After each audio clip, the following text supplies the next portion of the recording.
Assalamualaikum warahmatullahi wabarakatuh. Perkenalkan nama saya Sagira Fidansyah. Saya dengan NPM 1901006. Yang dimana saya akan menunjukkan materi yang akan saya sampaikan. Yang dimana mungkin saat video yang ke-10 ini, saya akan menjelaskan 20 halaman. Makanya mohon maaf bila saya mungkin ada kecepatan yang disampaikannya banyak yang cepat-cepat karena emang mengejar biar gak kelamaan juga gitu. Terima kasih. Selanjutnya ada pemeliharaan dan perawatan konstruksi sebagai aspek mutu.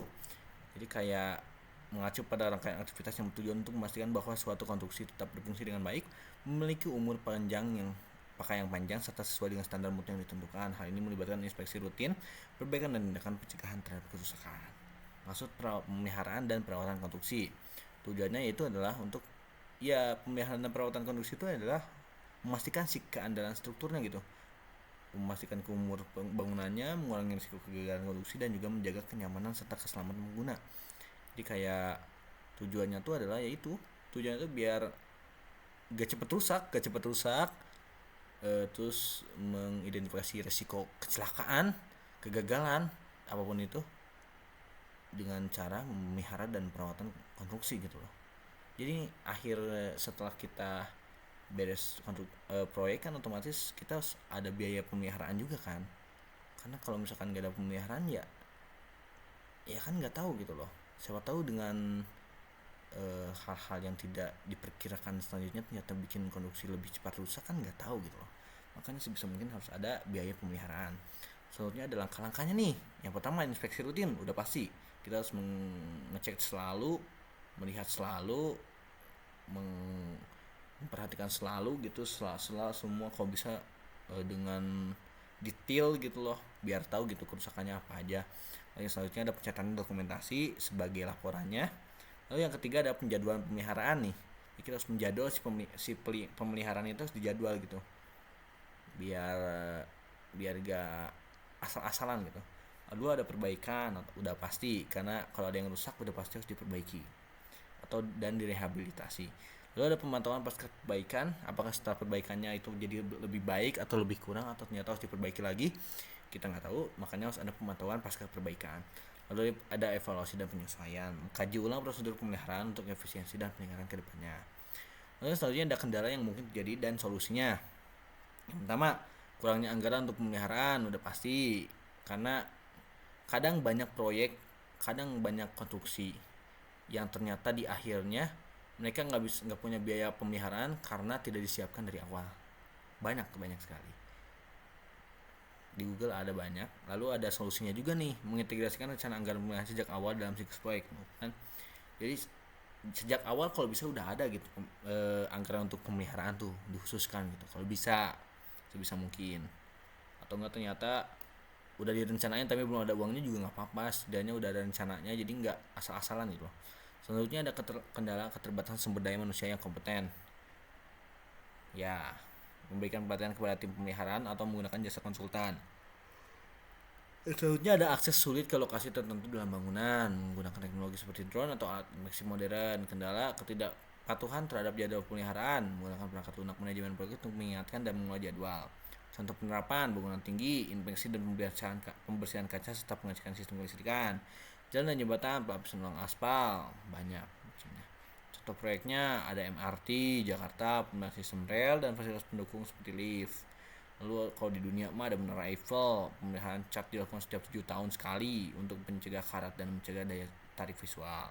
Ada Sydney Opera House Australia, itu inspeksi dan perawatan akustik dilakukan untuk menjaga kualitas suara serta estetika pemeliharaannya ya.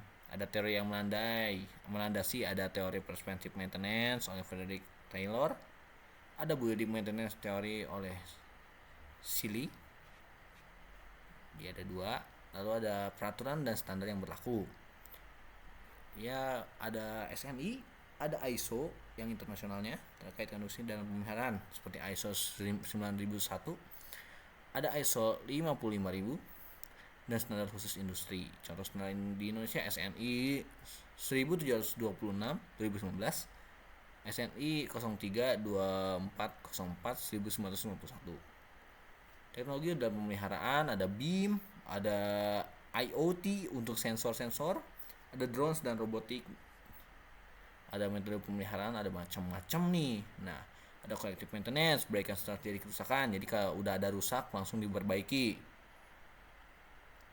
Nah, kalau ada preventif pemeliharaan rutin sebelum kerusakan muncul. Jadi kayak sebelum rusak ya kita pelihara dulu gitu biar gak rusak gitu loh. Ada predictive maintenance, menggunakan data untuk prediksi waktu optimal pemeliharaan.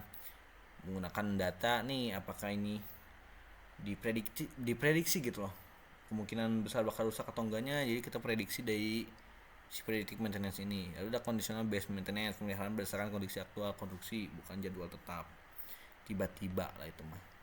Lalu ada pengelolaan sumber daya manusia, ya kayak tenaga ahli, sertifikasi yang sesuai. Lalu ada material dan alat, menyediakan material berkualitas tinggi untuk penggantian dan perbaikan, menggunakan alat modern untuk mempercepat dan mempermudah pekerjaan. Yang kelima ada evaluasi kinerja pemeliharaan, ada key performance KPI. Lalu ada faktor resiko dan mitigasinya. Ada risiko lingkungan, kayak rusak-rusak akibat lingkungan gitu loh, kayak gempa, banjir, dan perubahan iklim.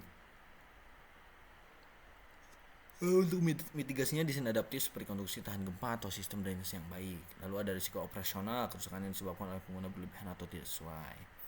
Ada biaya pemeliharaan nih, analisis biaya siklus hidup, life cycle cost analysis, menilai total biaya dari pembangunan hingga perawatan dan penghancuran konstruksi. Ini ada analisisnya nih. Optimasi anggaran, menggunakan strategi pemeliharaan berbasis prioritas seperti memfokuskan sumber daya pada komponen yang paling kritis. Lalu ada studi kasus dan pengalaman lapangan, belajar dari proyek besar yang sukses atau gagal dalam pemeliharaan untuk mendapatkan wawasan praktis.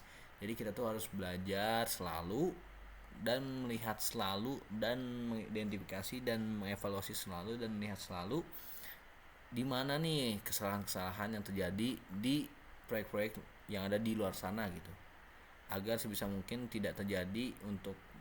Jadi kita tuh dengan melihat kesalahan-kesalahan di proyek-proyek di luar tuh kita bisa tahu nih mitigasinya apa nih di proyek kita yang misalkan kita laksanakan sekarang gitu, biar ya sebagai pembelajaran aja sih. Kan contoh studinya tuh di bangunan tua di Eropa, pengembangan berkelanjutan untuk memastikan nilai sejarah. Selanjutnya ada legalitas dan aspek hukum. Tanggung jawab pemeliharaan, mengetahui siapa yang bertanggung jawab, pengembang, pengguna, atau pihak ketiga. Kontrol pemeliharaannya, ada pentingnya memiliki dokumen hukum yang jelas mengenai lingkungan kerja dan tanggung jawab pihak pemeliharaan. Edukasi dan pengembangan berkelanjutan udah pasti harus ada edukasi selalu dan pengembangan berkelanjutan gitu loh. Seminar, workshop, kurikulum pemeliharaan konstruksi, banyak banget tuh. Lalu menguasai aspek-aspek di atas akan membantu dalam membuat rencana pemeliharaan yang lebih komprehensif, efektif, dan sesuai dengan standar mutu. Lalu ada tahapan-tahapannya nih, tahapan-tahapan kegiatan pemeliharaan dan pengawasan. Ada bangunan konstruksi,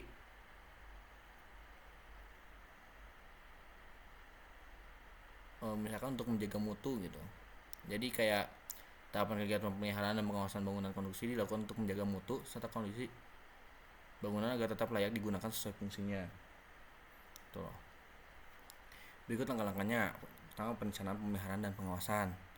Identifikasi kebutuhannya nih, menyesuaikan jadwalnya juga, lalu penganggarannya gitu. Jadi merencanakan semua halnya dengan baik dan benar gitu loh.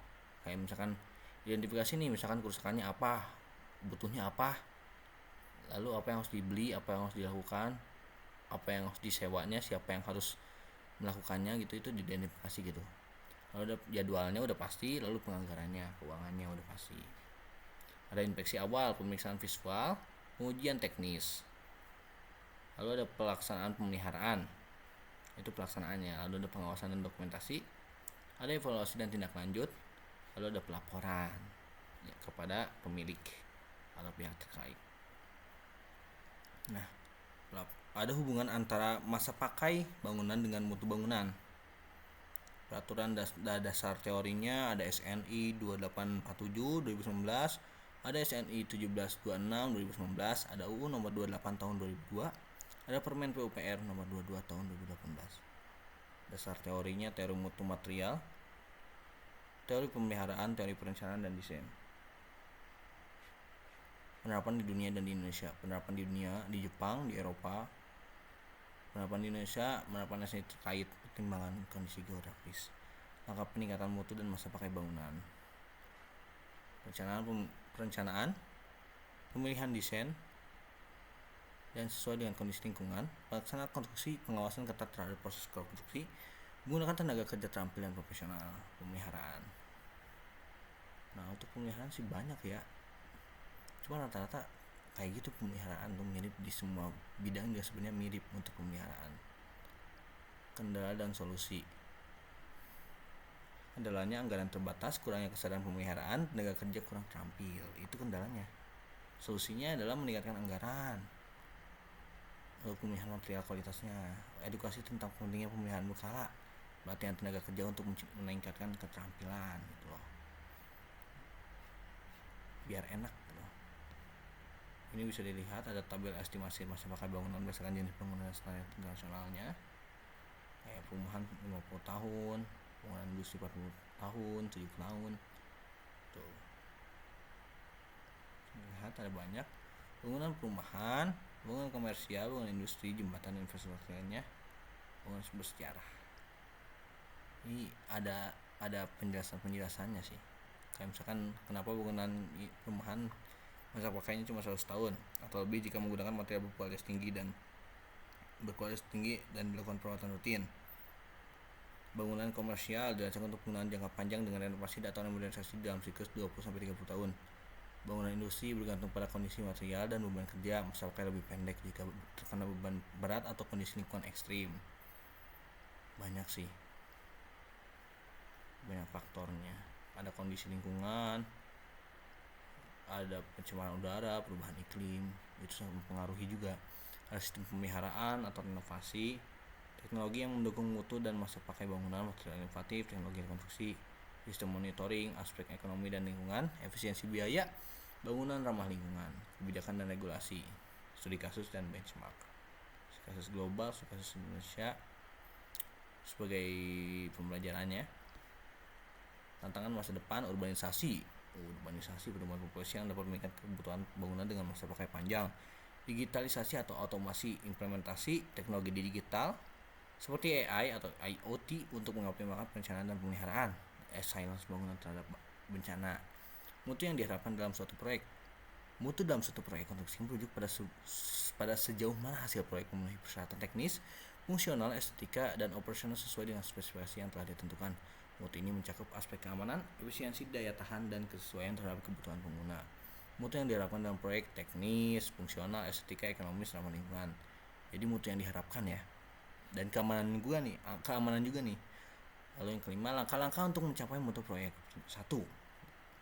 Perencanaan matang. 2. Pemilihan material berkualitas.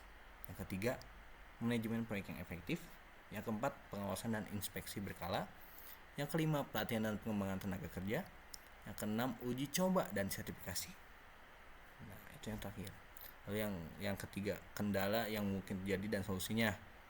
Kendalanya keterbatasan anggaran udah pasti, sumber daya manusia tidak kompeten udah pasti, karena susah ya. Dan juga kalau misalkan yang kompeten pasti mahal juga. Cuaca dan faktor eksternal, keterlambatan material. Nah, landasan teorinya nih, teori mutu ada beberapa landasan teori. Teori mutu oleh Edward Deming, teori total quality management oleh Feigenbaum, lalu teori Six Sigma oleh Motorola. Ini ada banyak nih. Proyeknya ada Burj Khalifa, terowongan Channel, Indonesia MRT, Tol Trans Java, standar musuh proyek dunia ISO, LEED juga bisa tuh. Lalu untuk Indonesia SNI pasti ada GBCI, Green Building Council Indonesia. Ya, mungkin cukup sekian dapat saya sampaikan. Mohon maaf bila di presentasi terakhir ini saya banyak salah kata atau enggak kecepatan karena emang takutnya terlalu lama karena 20 halaman. Terima kasih juga telah mendengarkan. Wassalamualaikum warahmatullahi wabarakatuh.